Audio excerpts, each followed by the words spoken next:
원체 이 영역, 캠프의 영역에 대해서 진짜 많이 이렇게 고민하셨고 실제로 이 일들을 이끌어 주시는 분이셔서 이 얘기에 대한 어떤 고민과 어 그리고 실제로 이 지금의 캠프를 어떻게 엮어갈 것인가에 대한 이야기를 아주 실제적인 이야기까지 잘 말씀해 주셔서 너무 감사합니다.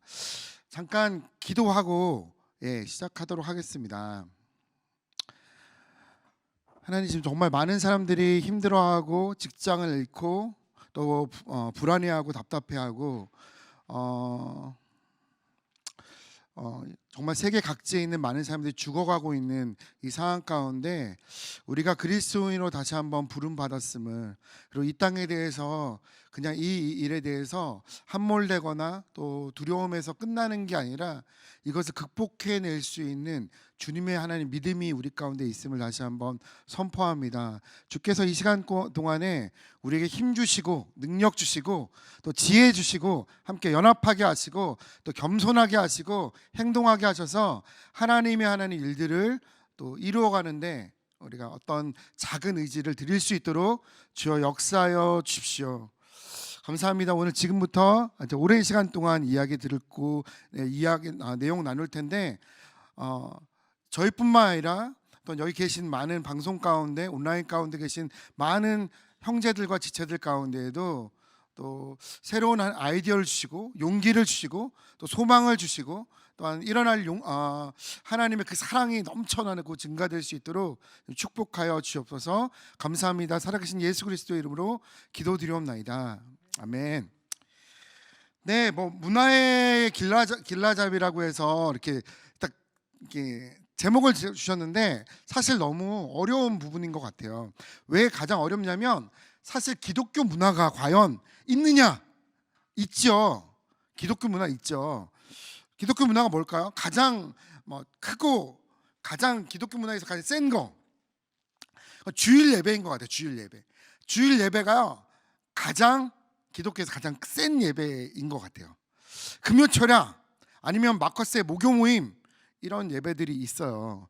때로는 우리 안에 교사를 하는 문화, 11조 그리고 새벽기도, 주여 삼창, CCM 다 있지만 문제는 우리가 이게 다 교회 안에 있는 문화들이고요. 교회 밖에 있는 문화가 뭐가 있을까라고 생각해 보면 여러분 뭐가 있을까요? 뭐가 있을까? 채팅방에 올려주세요. 사실 정말 어렵습니다. 쉽지 않은 것 같고요. 이런 문화를 잘 읽고 이 문화에 잘 대처하고 때로는 그 지금에 있는 한국에 있는 문화, 세계에 있는 문화를 잘 함께 동역하고 이끌어갔을 때 기독교는 가장 부흥됐고요. 하나님을 잘 드러났던 것 같아요. 선교사님들이 그러셨죠. 130년 전에 선교사님들이 이 땅에 딱 왔을 때 복음이 있었기 때문에 복음이 있는 사람들은요 우리 모두가 문화사역자예요. 복음이 있기 때문에 이 땅에 있는 필요를 봤던 거죠. 이 땅에 있는 뭐가 필요하지?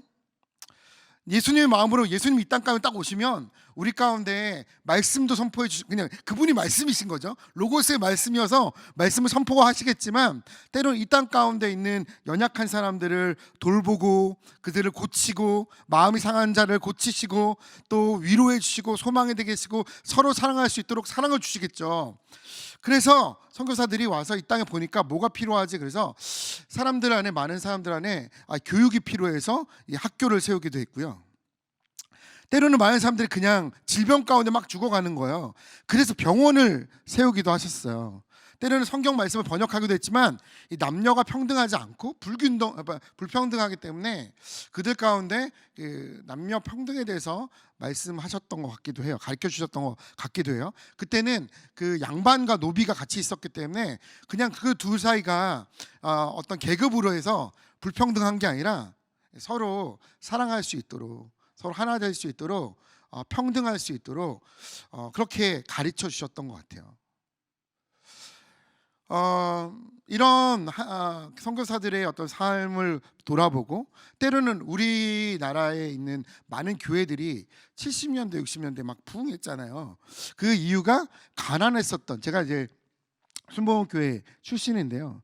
그때 당시에 가난했었던 많은 사람들 가운데 진짜 소망이 없었고 당장 먹을 것과 당장 병들었던 것이 나아야 되기 때문에 뭐 신유나 어떤 축복, 삶에 대한 축복을 강조했기 때문에 또 많은 사람들이 예수님께 돌아오고 또 부르짖고 또 회복되고 풍성한 삶을 누릴 수 있었던 것 같아요.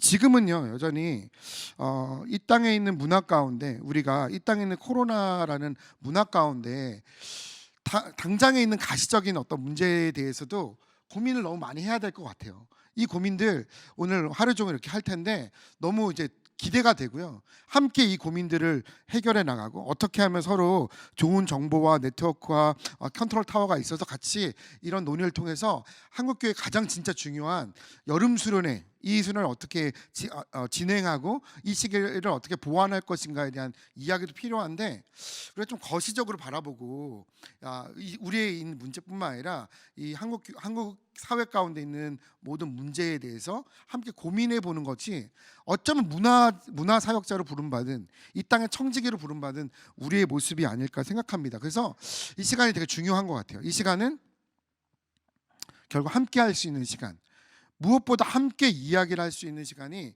함께 이야기를 할 수 있는 것이 지금 가장 필요한 것 같고요.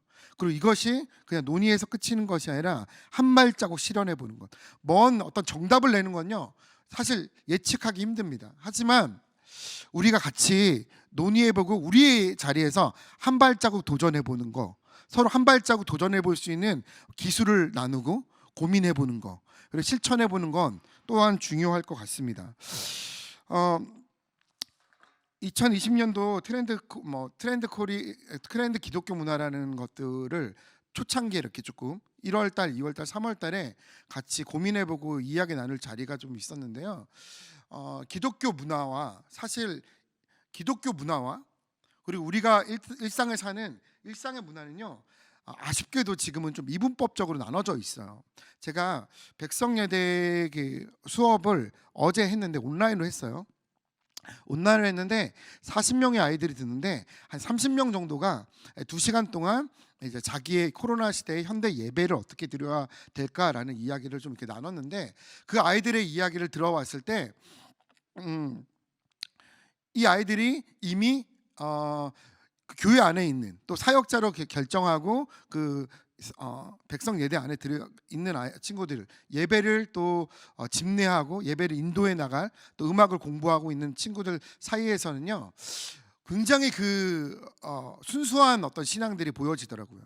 그리고 아직도 도화지 같다, 아직도 목회자나 전도사님들을 정말 존경하고 그들로부터의 영향력을 받는다. 그래서 얘기하면서 우리 전도사님들이 우리 목사님이 이렇게 말씀해 주셨어요. 그러니까 자기가 생각하고 있는 어떤 지금의 가치와 결정하고 싶어하는 어떤 이야기, 행동 양식의 근거를 목사님과 전도사님이 두고 있더라고요. 근데 아쉬운 점은 뭐냐면 조금 더 거시적인 관점들이 더 필요하다는 생각이 들어요. 교회 안에서 이 모든 것을 해석할 수는 없거든요. 그런 관점도 필요하거든요. 하지만 조금 더 이렇게 거시적으로 볼 필요도 있는 것 같아요. 그러니까 성경을 보면 성경은 이제 5단계로 이렇게 본다고 하잖아요. 하나는 이렇게 묵상, 내가 어떤 말씀을 한 절을 가지고 내 나름대로의 하나님 주신 하나님과의 관계 속에서 하나님의 음성을 계속 들으면서 묵상하는 거. 하나는 강의하는 거, 한 줄, 한 토막. 그리고 하나는 그것들에 대해서 한 장으로 보는 거. 그리고 한 장들이 모여서 한 책, 창세기, 출애굽기, 레위 같은 한 책으로 보는 거. 그리고 성경 하나를 어떤 한 관점으로 이렇게 통째로 뚫어서 보는 거. 그러니까 이해실 사모님의 어성경이 읽어지나 같은 책을 보면요, 왕이신 하나님의 개념으로 그 책을 다 해석하는 거예요. 하나로 쭉 읽으면서 우리가 그것을 통독하게 좋게 만드는 거죠. 마찬가지로 우리가 어떤 교회 안에서의 어떤 상황들도 보지만 조금 더 이렇게 거시적으로 교회 밖에서 국가와 어떤 이런 교회의 상황들, 또 사회의 어떤 단체들과 사회의 어떤 기관들과 교회를 한꺼번에 놓으면서 같이 이 종교적인 영역들을 어떻게 보느냐가 다각적으로 보면서 해결책을 만드는 것들에 대해서 되게 도움이 되더라고요. 2020년도의 기독교 문화의 트렌드 중에 첫 번째로 얘기했었던 부분이요. 이게 선택적 소비를 한다는 거예요. 그러니까 선택해서 소비한다. 누가 선택하냐면 이제 개인이 선택해서 소비하는 거예요. 그러니까 예전에는 교회에서 어떤 목사님이 전도사님이 야 CCM 가서 누구 초청해서 야 너네 이거 들어, 너네 이거 봐, 우리 수련회 가자, 아니 우리 세미나 뭐 들으러 가자, 이렇게 기독교의 문화를 주도했던 분들이 어떤 사역자들 그룹, 소수의 리더 그룹들이 그런 일들을 주도해 왔어요. 그런데 요즘에는 청소년들, 그러니까 청년들 사이에서 내가 이 어떤 문화들을 실제로 내가 이 문화들을 내 재정을 내고라도, 내가 돈을 내고라도 내가 듣고 싶은 문화와 내가 소비하고 싶은 문화는 내가 결정하는 시대, 청년들이나 청소년들이 그렇게 결정하는 시대가 되었더라고요. 그러니까 실제로 어떤 이제 뭐 CCM 가수 중에 뭐 김보규라는 공연의 가수의 공연이 교회 밖에서 티켓팅을 해서 내가 그 공연을 보는 거죠. 교회에서 제공됐던 문화보다 내가 소비하고 싶은 문화를 직접 가서 보는 거예요. 그리고 그 문화들이 오히려 교회 안으로 들어왔죠. 그러니까 문화의 주체가 조금 개인으로 퍼스널 시대로 바뀌는, 마치 포스트 모던 시대의 어떤 현상이라고도 할 수 있겠죠. 그래서 그런 문화들이 이제는 교회에서 주도하기보다는 청소년과 청년들이 주도해서 오히려 그것들을 제안하는 거예요. 목사님, 전사님, 제가 어떤 누구 좋아요. 그래서 전사님들이 가끔 사역자 연락처 문의를 엄청 하십니다. 엄청 하시는데 연락 와서 대부분 하신 얘기야. 제가 누구 좋아하는데요? 라고 말씀 안 하시고요. 우리 아이들이 누구를 원해요. 제가 그래서 누구를 원해요. 우리 아이들이 누구를 불렀으면 좋겠네요. 우리 회장단들이 결정했고 설문조사했는데 누구를 불러주세요. 그러니까 이제는 문화를 소비하는 소비하는 어떤 문화를 소비한다고 그 문화를 통해서 영향받는 사람들이 실제로 선택적 소비라는 개개인들로 바뀌어가고 있는 거죠. 두 번째로 그 위러브 신드롬이라고 꼽았었는데, 위러브 신드롬이라는 게 한 단체의 예배팀을 예를 들어서 죄송하지만 마치 그 두 가지 현상인데, 위러브 신드롬 안에 첫 번째로는 뉴미디어 안에서 사역자가 배출되는 거예요. 과거에는 우리가 사역자를 하면 어떤 신학교를 나와서 신학교에서 교회에서 뭐 수련을 하고 배우고 그 다음에 사역을 나가고 이렇게 진행됐었죠. 아니면 뭐 컨티넨탈에서 주차장에서 컨티넨탈 출신에서 훈련받고 네트워크하고 거기서 새로운 문화 사역자들이 세워졌던 경우들이 많았었는데, 이제는 그 유튜브에서, 페이스북에서, 인스타에서 많은 청소년들과 많은 젊은 세대에게 인플루언서가 된 사람들이 사역자가 되는 시대가 되었어요. 유럽도 마찬가지. 유럽이라는 팀이 오랫동안 과거에 마커스 이렇게 마커스 같은 팀들은 한 8년 동안 시간이 지나서 예배를 드리다가 이 예배가 은혜로워서 사람들이 모여드니까 이 예배 영상을 찍기 시작하고, 이 영상이 확산되면서 더 많은 사람들이 은혜를 받고 영향력을 받고 교회에서 그들의 음악들로 예배를 하기 시작하고 이렇게 바뀌었었는데, 지금에 나오는 사역팀들은 굉장히 시간이 짧아요. 길어야 2년. 위러브라는 팀도 2년 정도 됐고요. 요즘에 유튜버로 많이 사용되고 있는, 유튜버에서 많이 알려져 있는 예람워십이라든지 부산의 동네 중앙교회 예람워십이라든지 누가를 꿈꾸는 아이들 보면 시기가 거의 딱 2년도 되지 않고 이게 어떤 예배의 오프라인 모임보다는 유튜버로 이렇게 알려지게 됐죠. 이런 일들은 사실 그 페이스북 시대부터 있었던 것 같아요. 페이스북이나 CGN에서 있었던 노크라는 팀을 통해서 뭐 김건희라든지 조세푸스라든지 이런 사역자들이 알려지기 시작하면서 오히려 교회에 역수출되는, 저는 여기서 되게 중요한 문화를 만든다는, 우리가 문화라는 것들이 이제는 되게 중요하다는 것을 인식한 상황에서, 문화는 사실 문화는 교회는 문화를 너무 소비하는 것에 그치는 것 같은 거예요. 문화는 원래 교회에서 소비한다면 계속해서 문화를 주도하지 못한다면 복음이 흘러갈 수 없거든요. 사실 복음은 이 시대에 앞으로도 더 그렇겠지만 결국 문화를 통해서 흘러가거든요. 그래서 복음에 대해서 문화라는 사항들을 읽고 문화를 준비하는 건 너무 중요하죠. 그래서 언젠가부터 페이스북에서 그 많이 알려진 사역자가 이 사람이 누군지 잘 모르지만 이 사람들이 하는 일들을 보면서 사람들이 찾기 시작하고 사역자로 등용되는 시대들이 있었어요. 뭐 이래서 나도움 목사님이라든지 김건희 형제라든지 많은 그 페이스북을 통해서 나타났던 사역자가 있었죠. 그리고 유튜버가 일반 문화 안에 유튜버라는 어떤 직업이 가장 각광받는 직업이잖아요. 뭐 보이루 뭐 이런 막 엄청난 유튜버를 통해서 오히려 연예인이 되기도 하고 마치 기업에 어떤 영향력을 끼치는 친구들도 있는데 그런 걸 보면서 기독교에도 언제 유튜버가 기독교 유튜버가 나타날까 하면서 많은 사역자들이 유튜버를 많이 준비했어요. 기존에 우리가 있었던 사역자들 안에.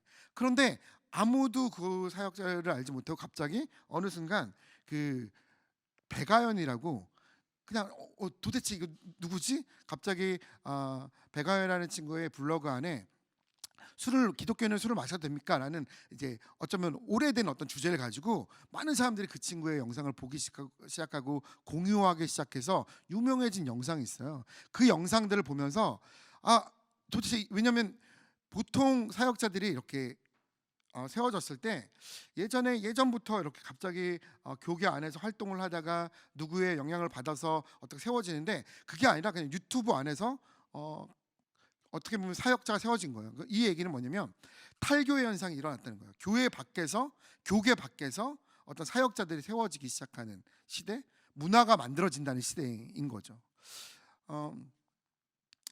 사실 이제 오랜 기독교 문화의 역사를 보면 과거부터 지금까지 어떤 한 흐름으로 이렇게 연결되다가 이제 교회 안에서 문화가 만들어져서 교회 안에서 청년들이 문화를 소비하는 것이 어느 정도 이렇게 마감되어 가는 그런 상황이에요.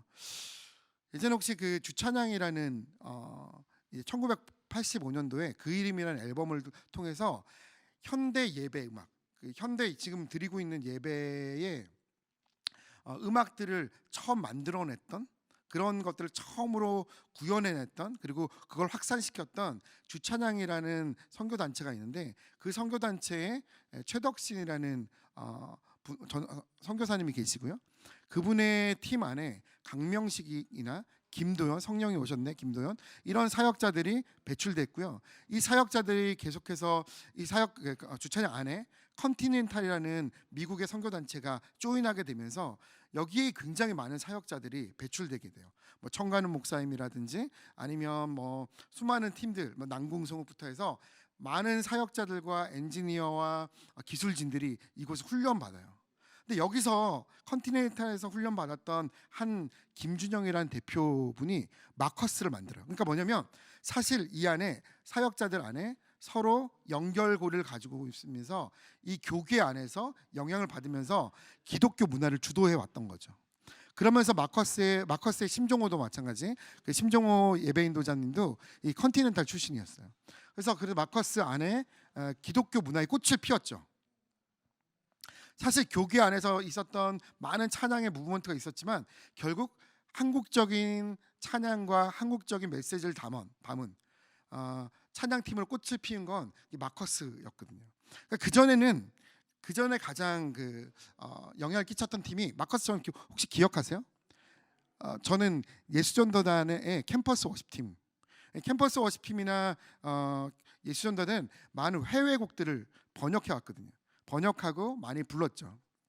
그리고 캠퍼스 워십 같은 경우는 미국에 있는 패션이라는 예배팀의 곡들을 굉장히 사운드와 거기에 영상들을 같이 고민하면서 기독교 문화를 만들었거든요.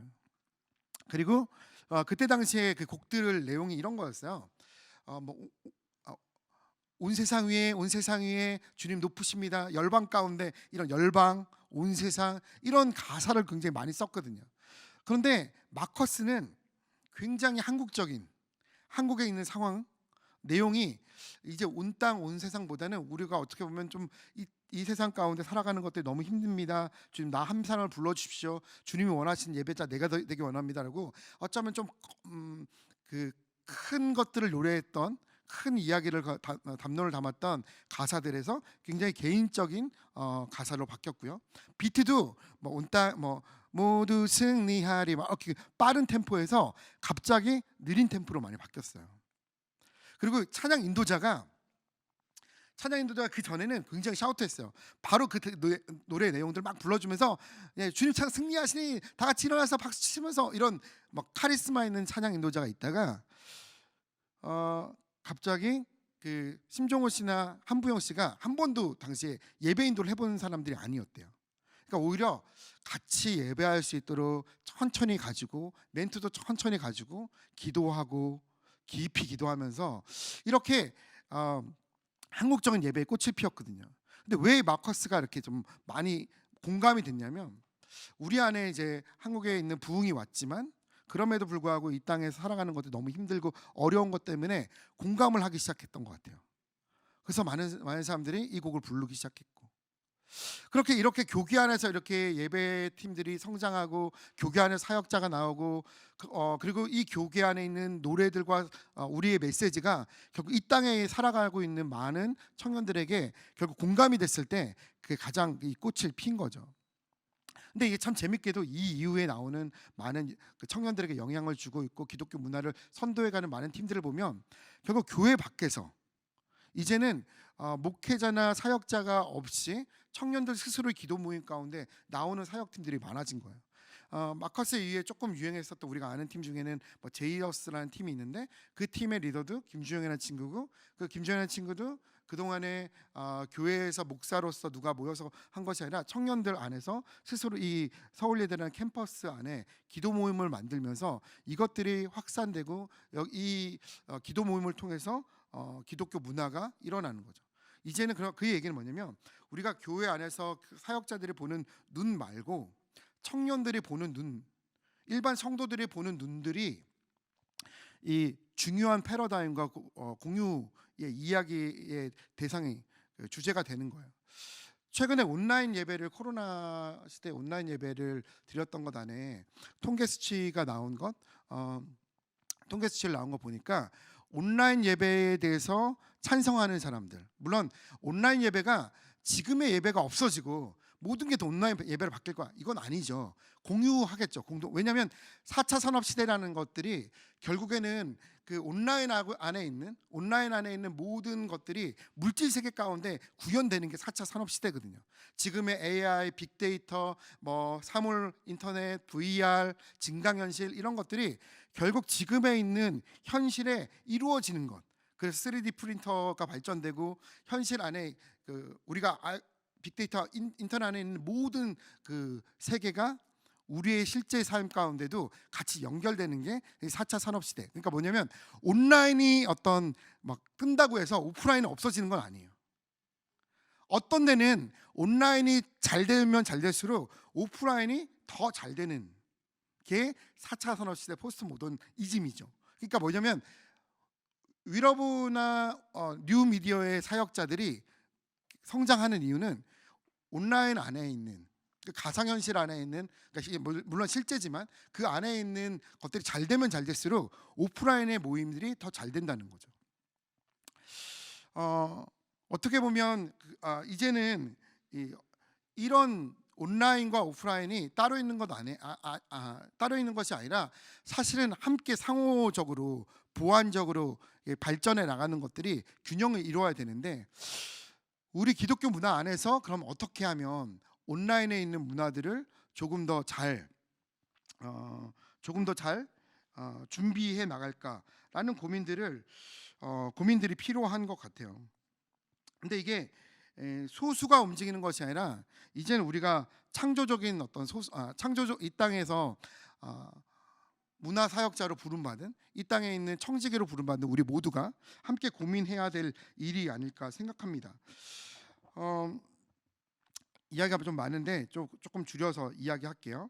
일반의 문화 같은 경우에는 뭐 오늘 이제 저희가 홍대에서 있는 공연장에도 SK라는 어떤 곳에서 인디 문화 사역자들로 해서 한 100팀 정도를 촬영해 주는 걸 오늘도 하고 있더라고요. 그걸 보면서 진짜 이 시대에 개인이 다 모든 것을 준비하기는 어렵다. 그렇다면 이 교단이나 교회 차원에 대해서 교단이나 교회가 조금 더 이런 것에 문화에 대한 관심들을 더 많이 투자하고 움직여줘야 된다는 생각들이 드는 것 같아요. 왜냐하면 이미 교회 안에는 건물, 스페이스, 이런 장소, 이런 음향이나 영상 장비가 있고요. 그리고 사실 여기에 헌신할 수 있는 사람들도 있는데 이 사람들에게 동기부여가 참 필요하다는 생각이 드는 것 같아요. 지금에 있는 많은 해왔었던 사역들이 아니라 새로운 사역들을 이끌 수 있도록 그들이 주도해 나갈 수 있는 것들이 필요하다는 생각이 듭니다. 문화예술이라는 것들이 결국에는 비정규직이잖아요. 비정규직이니까는 결국 더 어렵죠. 그러니까 수익이 아예 없는 문화예술의 피해가 엄청나게 큽니다. 현대사회나 자본주의의 영향 때문에 사람들의 인식이 결국 취업을 많이 하는 과를 살려주고 거기에 지원을 많이 하죠. 그것이 좋은 길이라고 우리가 가르쳐 주잖아요. 하지만 문화예술이라는 걸 통해서 결국에 사람이 사람답게 살 수 있고 사람이 더 아름다움을 꿈꿀 수 있고 사람이 사람다움을 내보일 수 있고 사람이 그 안에 하나님 주신 어떤 가치를 표현할 수 있는 어떤 문화예술이라면 우리의 인식, 기독교의 인식, 특별히 예술가에 대한 인식, 또 특별히 예배자에 대한 인식들이 바뀔 필요가 있는 것이죠. 예배나 말씀의 어떤 권위들을 부정하는 것도 아니라 그들을 위해서 많은 그들을 이해하려는 노력들과 그들과 함께 하려는 노력들이 진짜 절실히 필요합니다. 최근에 그 전 세계에서 가장 기독교 문화를 이끌고 있고 예배 문화를 이끌고 있는 팀이 있는데요. 이게 엘리베이션 워십이라는 팀이에요. 엘리베이션 워십이라는 팀은 물론 이제 한 목사님이 작곡을 하시는 목사님이 3명에 있는 청소년들 작곡자를 네트워크해 갖고 교회를 개척했어요. 그리고 지금도 온라인으로 네트워크가 되어 있어서 미국의 50개 이상의 지역에서 온라인 예배를 함께 드리고 있는 예배고 한국에도 굉장히 영향을 미칩니다. 포스트 모던 시대가 굉장히 빠르게 전파되고 굉장히 빠르게 확산되잖아요. 마찬가지로 지금 3월 달에 나온 곡들이 우리나라에서 불려지는 그런 교회예요. 근데 그 교회의 임금을 보면 목회자나 담임 목사님보다 뮤지션을 음악을 다루는 아티스트들의 급여가 더 높다는 거예요. 물론 현실적인 어떤 대안이 될 수는 없겠지만 우리가 그런 고민들을 좀 해봐야 됩니다. 그리고 너무 잘 알겠지만 지금은 언택트 시대예요. 그러니까 결국에는 비대면 시대고 계속해서 어떻게 보면 공연이나 수련회나 이런 수련회나 이런 부분에 대해 고민이 있는 게 단기적으로는 우리가 시도할 수밖에 없는 것 같아요. 지금 오늘도 맹순준 목사님이나 교수님이나 많은 부분들에 대해서 실제적인 이야기들과 온라인 어떻게 보면 번개탄도 지금 카메라 하나 둘 셋 넷 다 엄청 카메라 가지고 이렇게 촬영을 하고 있는데 이런 도전들이 필요하죠. 또 이런 도전들이 필요하지만 또 하나는 우리가 이렇게 모이기 힘쓰라. 이것들이 믿음이 좋다라고 했었던 어떤 가르침뿐만 아니라 우리가 흩어지고 다양한 어떤 삶들에 대해서 다양하게 살아내는 어떤 모습들에 대해서 충분히 격려해 줄 필요가 있다고 생각합니다. 그리고 이런 새로운 시대에 대해서 그냥 정죄하는 어떤 플레임을 가지고 이것이 옳다 그러다 보다 이 시대에는 우리가 어떻게 이들을 사랑해낼 것인가 라는 어떤 조금 더 거시적인 관점에서 볼 필요가 있다고 생각합니다. 생각보다 굉장히 빠르게 준비하는 팀들도 있어요.